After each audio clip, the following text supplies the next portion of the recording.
Whoever I'm picking up on today, you are evolving and growing. Like you are in a learning curve of some sort, evolving and growing. You're healing. Some of you guys are intentionally healing your inner child. You may be doing this by, going to therapy. You may be working with some type of spiritual wellness guru or something of that nature. You might just be journaling to yourself, dealing with your own history, on your own. Some of you guys might be in church healing some things, but someone is definitely healing their inner child and working on releasing the past. All right. Oftentimes, releasing the past looks like forgiveness, but sometimes it looks like, having a conversation with the person who traumatized you the most. Sometimes it looks like talking in therapy or counseling about the person who hurt you the most, even though that person is not available or ready to have those conversations with you. And so there is that coming through in your energy. Someone is very much in a butterfly, caterpillar, cocoon, butterfly phase. And so you might find that you've shed your caterpillar skin, whatever. You shed the old version of you, and you are in the process of being transformed, or you are intentionally transforming yourself. So you might look very different today than you have over the last few years. You might be unrecognizable to yourself, unrecognizable to others. Some of you guys are in a place where you are different.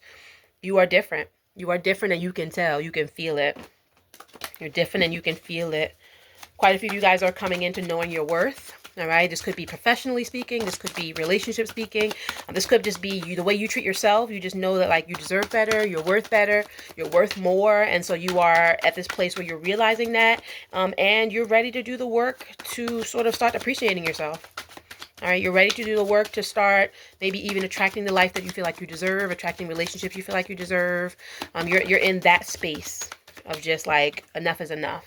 Look at that. And then the Queen of Pentacles falls out. She was kind of upside down, so I don't know if she, meant to be that way. But Queen of Pentacles, whenever I see the Queen of Pentacles, this is a card of just wait. Like you're willing to wait as long as you can, as long as you need to for what you deserve, whether that's the job that you deserve, the relationship you deserve, the life you deserve. You're willing to focus on something and wait as long as you need to, like still making your money, still making your coins, still doing your routines and stuff, but you are waiting.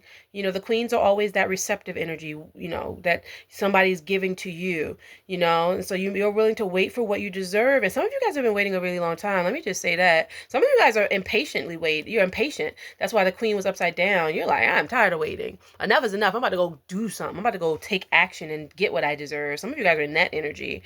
Queen of Pentacles always also gives this energy of knowing your worth.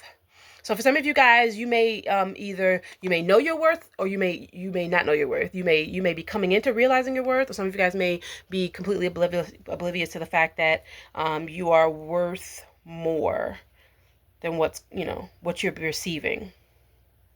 All right, so that's that. I'm just gonna put that there. Some of you guys might be at a place now where you are taking risks. You're doing something that requires you to take risks. You're doing something that requires you to take risks. And you may not like that. The Queen of Pentacles is not really a risk taker per se. Queen of Pentacles energy is very stable, very consistent, very much like, is this a good return on my investment? Is the energy I'm putting out coming back to me? Some of you guys are in a situation where you realize something is not deserving of you.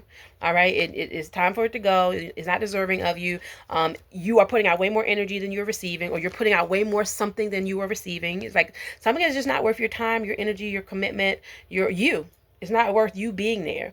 And it's not to say you're going to leave quickly, because the Pentacles energy is very slow moving, but you are making an exit strategy. For some of you guys, you are making an exit strategy. You are closing the door to something. Some of you guys are not going to start a new beginning. There's an opportunity to start a new beginning. You're like, no, not going to do it. Not going to invest the time.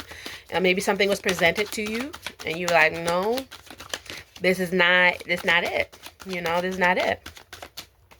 Absolutely not it. Some of you guys are at a place where you're like, I'm not risking me anymore. I'm not risking my heart anymore.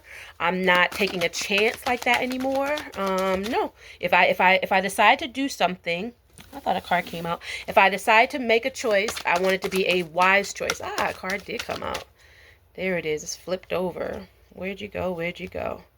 It flipped over but didn't come out. Four of Cups.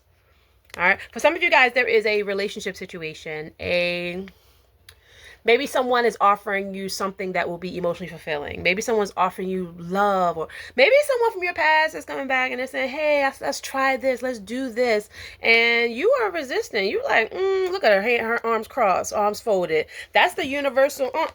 I'm guarded. I don't know about this. Like, I can't trust it, etc., etc.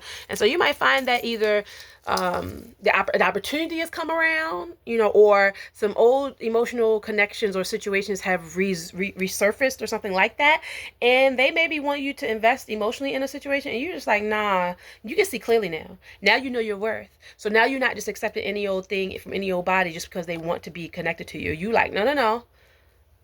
These are my standards, or this is what I'm looking for, this is what I deserve, and if it's not that, then it's not nothing. You're in that kind of a space. You're very much aware of your energy budget, very much aware of your time budget, very much aware of whether something is worth you focusing on it. And you're like, no. You're like, no. Some of you guys are trusting your instincts more these days. Some of you guys have no clue. This moon card is like, you have no clue. You can't figure something out. Something is hidden from you. Something is hidden from you. All right? But quite a few of you guys can sense that, like, you don't need to participate in something, because if you do participate in that thing, it will only bring you heartache, and you know it. You know it because you know historically. Some of you guys, there's a history repeating itself situation. Something's repeating itself. It could be an old karmic partnership. It could be an old, I see the King of Wands here. It could be an old relationship person, somebody who says everything, you want to hear. It could be work related, or it could be romantic related with this Devil card and this King of Pentacles upside down. But the King of Pentacles upside down is not stable, not consistent, not a man of his word or a woman of his word or a person of their word. The King of Pentacles upside down is a pillow talker, a sweet talker. Tell you whatever you want. Still didn't get what they need, get what they want. And so some of you guys sense that. You can tell instinctively, intuitively, even though you don't have any tangible evidence per se, but you just know. You know from past relationships or history from this person that situation, they just talking. They talking a good game, but they don't mean it. And you finna cut them loose. Look at that Queen of Swords. She like, yeah, I can see bullshit coming a mile away. Off with their heads. As you should.